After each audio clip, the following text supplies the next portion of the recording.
everyone, and welcome to LawSikho's thorough newspaper analysis for the 17th of July 2023. Now, today we have one editorial article with respect to the data protection bill, and it talks about debate over definition of a child. And this has been taken from the Indian Express. For the second and the third segment of today, we will have the news update and the legal news as usual.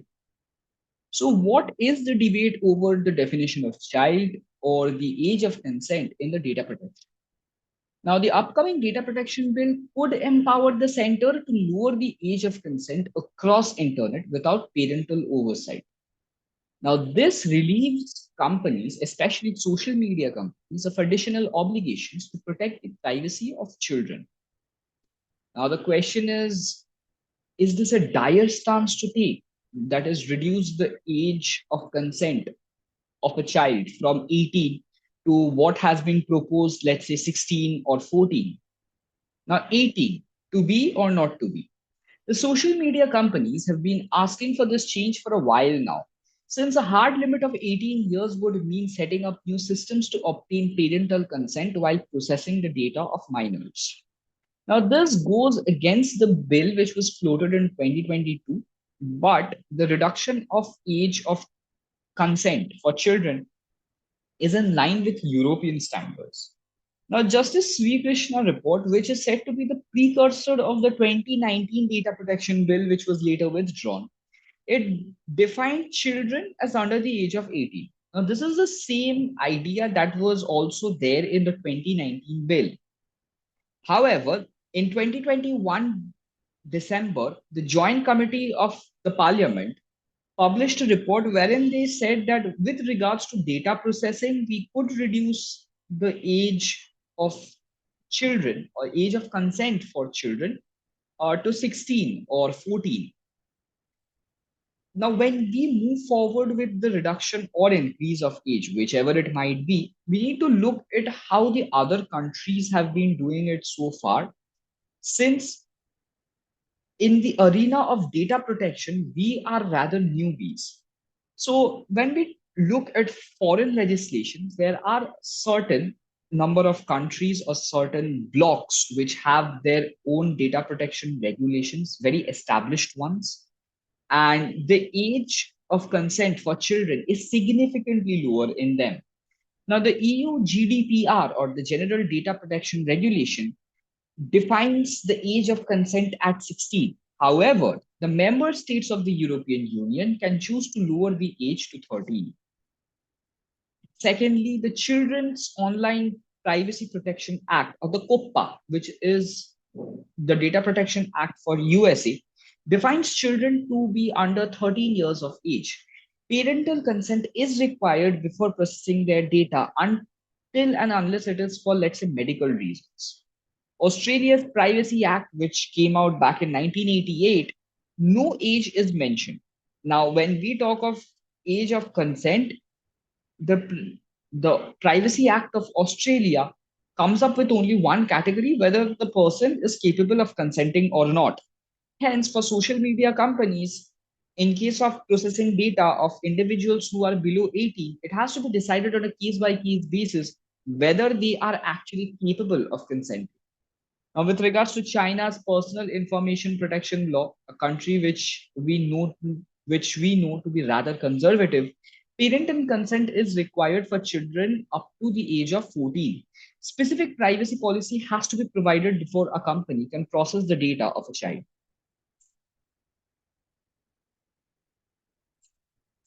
With this, we move on to the news section for today.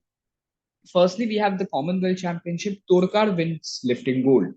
Shubham Todkar, who is the Indian squad for the upcoming World Championships, heaved a total of 259 kilos, 115 kilos plus 144 kilos, while Siddhanta had a best effort of 60 kilos, 112 kilos and 148 kilos, to be crowned the junior champion. While Shubham took gold in the senior category, Siddhanta was on a roll in the junior category after executing 5 out of 6 lifts perfectly. He beat compatriot Shankar Lapung, who lifted 249 kilos by a massive 12 kg margin. For the second news update of the day, we have Indian Mobile Congress 2023 to be held in October at New Delhi. The event will be themed around global digital innovation and will showcase 6G advancements in 5G networks, the increasing use of artificial intelligence in telecommunications, edge computing, and developments related to India Stack.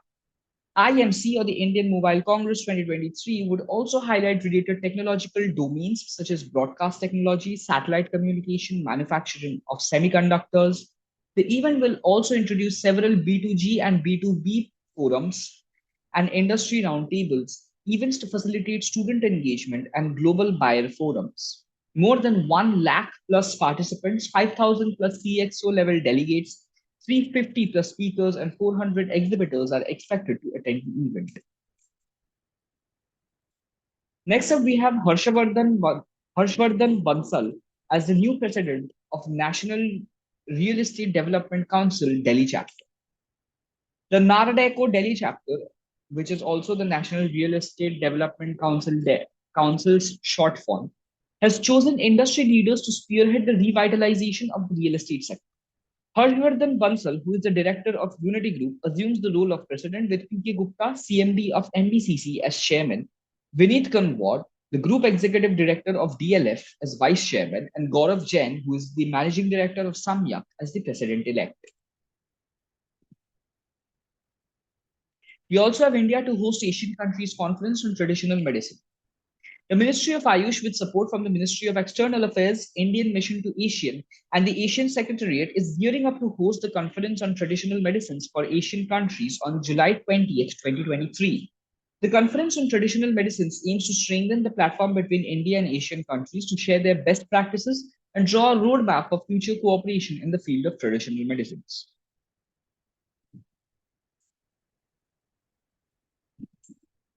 Next up, we have the SKOCH Award, wherein Jammu and Kashmir Rural Livelihoods Mission backs the SKOCH Award. The Jammu and Kashmir Rural Livelihoods Mission has backed the SKOCH Award under the theme State of Governance India 2047 in Gold category for its outstanding efforts in creating marketing avenues for self-help groups in the Union Territory. The SKOCH Award marks a significant milestone for the Jammu and Kashmir Rural Livelihoods Mission, being the first award received since its inception of the scheme.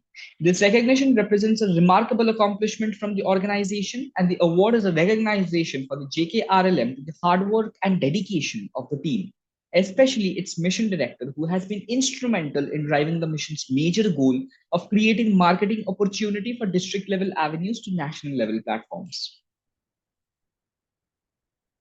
We also have the release of the book Prism, the Ancestral Abode of Rainbow. National award-winning filmmaker writer Vinod Mankara's new book was released from the rocket launchpad at Satish Dhawan Space Center. The unique launch of Prism, the Ancestral Abode of Rainbow, which is a collection of science articles, was held at SDSC SHAR on Thursday evening, as preparations were going on full swing there for the country's much-awaited moon mission Chandrayaan-3. Prism is a compilation of 50 interesting articles from various streams of science, including space science, astronomy, biology, anthropology, and mathematics. It covers various topics such as James Webb Space Telescope, dark sky tourism, black hole confirmation, the dog Laika's first space journey, and so on. Now, for the international segment news of the day, we have Australia names the first woman to lead its central bank.